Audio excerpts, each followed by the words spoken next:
Have you ever looked at your investment account and realized you're technically wealthy? You've got a lot of money saved. However, you feel like you can't spend a dime. You are trapped by the taxes that you would incur if you tried to spend those dollars. I've got 3 scenarios where this shows up, plus how you get out of that tax prison. Got that and more coming up.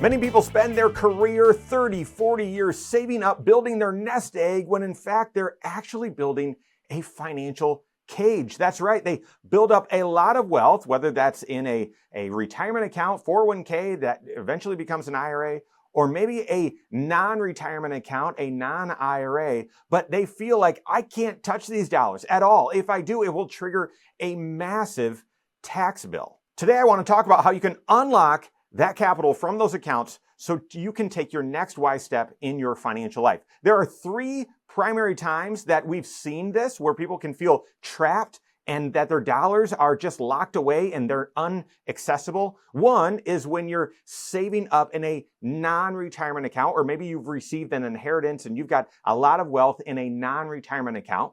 Second is when you've been saving up diligently, but you don't have tax diversification. And then third is when you inherit a retirement account from someone that's not your spouse. Now we're going to dive into each of those scenarios, and I'm going to show you a few ways that you can navigate getting out of that tax trap or ways to minimize it. But before we do, just want to touch on how this issue of having dollars that feel like they're locked up is actually a comprehensive financial planning issue, one that touches all 6 areas of your financial life, where you need one plan or a comprehensive financial approach to navigate it. Obviously, these are tax challenges, right? Anytime you go to touch these dollars, it's going to create a massive tax bill, so you don't want to do it. Therefore, you need proactive tax planning, but you certainly need to analyze your retirement plan, your investment strategies, whether you've got the right level of diversification. Stuck dollars tends to lead to poor diversification, so that can really limit you there as well. And then estate planning as well, right?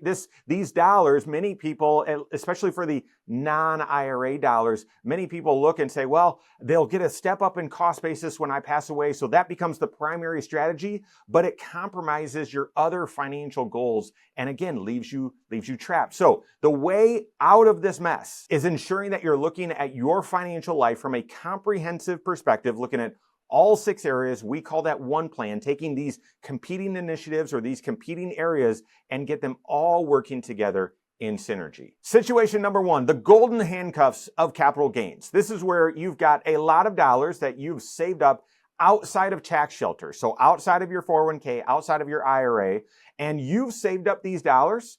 Either you inherited them or you made some investments along the way in a non-retirement account, and they've done very well. They've appreciated significantly, and now your account value is significant. However, so are what's called unrealized capital gains, meaning you invested way down here and the account's worth way up here, and therefore if you touch those dollars or you try to get your hand on them, try to spend them, you're going to have a huge tax bill. We've seen this more recently, obviously, with how the stock market has performed, not this year, but the previous few years. Or if you've been an investor for the past 10 years, maybe you inherited some dollars from a parent that weren't in an IRA maybe 10 years ago, and you've just let them sit there. It's likely that account has doubled, if not more than that. You've got a lot of capital gains and you feel like, I can't do anything. If I do, all of those unrealized capital gains will be realized and I'll have a huge tax bill, possibly pushing me into paying IRMA or paying more tax on my Social Security.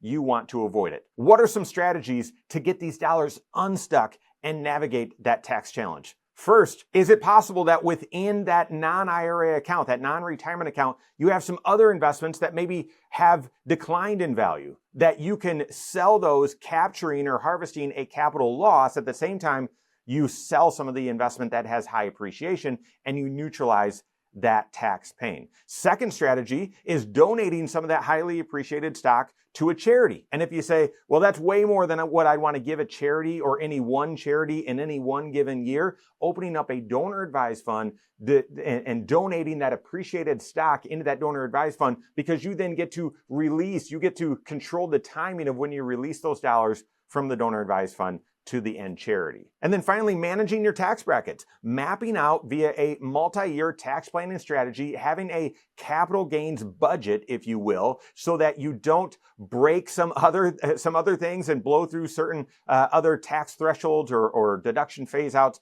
and harvest a certain amount of capital gain in any one year over the next 2, 3, or 4 years, so that you can start getting access to some of those dollars and managing the tax bill along the way. Situation number 2, and we see this all the time, and that is the pre-tax prison, where you've saved diligently throughout your entire career, but all of those savings were to the pre-tax side of your 401k and eventually are now landing in a traditional IRA, leaving you no diversification. At the beginning of your career, all of it was pre-tax. That was your only option. There wasn't a Roth, and then the Roth emerged, but at that time, you were in your peak earning years, and therefore it made sense for you to continue to get that tax deduction. And now you stand at retirement unable to withdraw dollars for that new car, or maybe to pay for a child's wedding, because if you do so to try to get your hands on 50 grand for a new car, you need to pull out 80 grand, 90 grand to pay the taxes to leave yourself with that 50,000 for the new vehicle,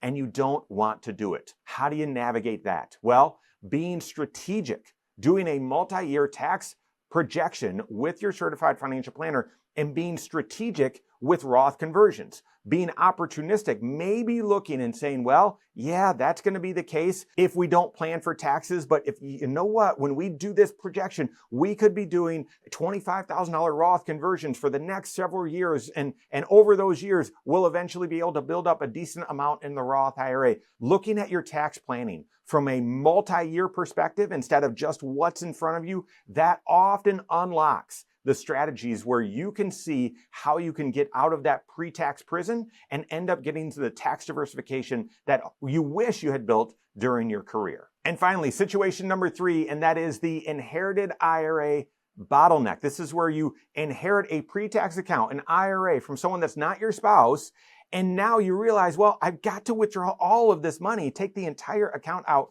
within 10 years, but every time I do, I have to pay tax on it. Therefore, I'm going to delay it, I'm going to ignore it, and you're not doing proactive planning, all only to find out that in year 10, you've got to take the entire account out. It pushes you into massively higher tax rates, and you lose out on tax deductions. Instead, again, that proactive tax planning process, looking at a multi-year tax strategy to say, yeah, I'm going to withdraw a little bit or a certain amount every single year throughout these 10 years in order to neutralize or minimize the tax bill. Or if you've got some income right now, maybe you're still working and you're going to be retiring in 5 years, being strategic to only take out the required minimum distribution for those 5 years and then start taking much larger withdrawals out there in the future to help you navigate the tax pain of that inherited IRA. The big idea, guys, is if you feel stuck with these dollars, it often means it's because you're looking at them through a vacuum, the tax vacuum, as opposed to looking at all 6 areas of your financial life to see strategically, well, what adjustments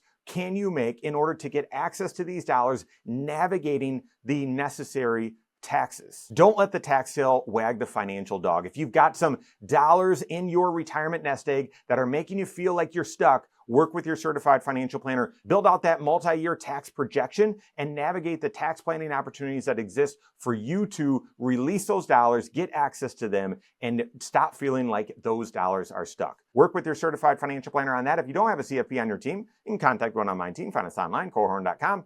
That's Korhorn with K, wisemoneyshow.com. You can find us there as well, or give us a call, 574-247-5898. All right, there you have it. Go out and take your next wise step in your financial life.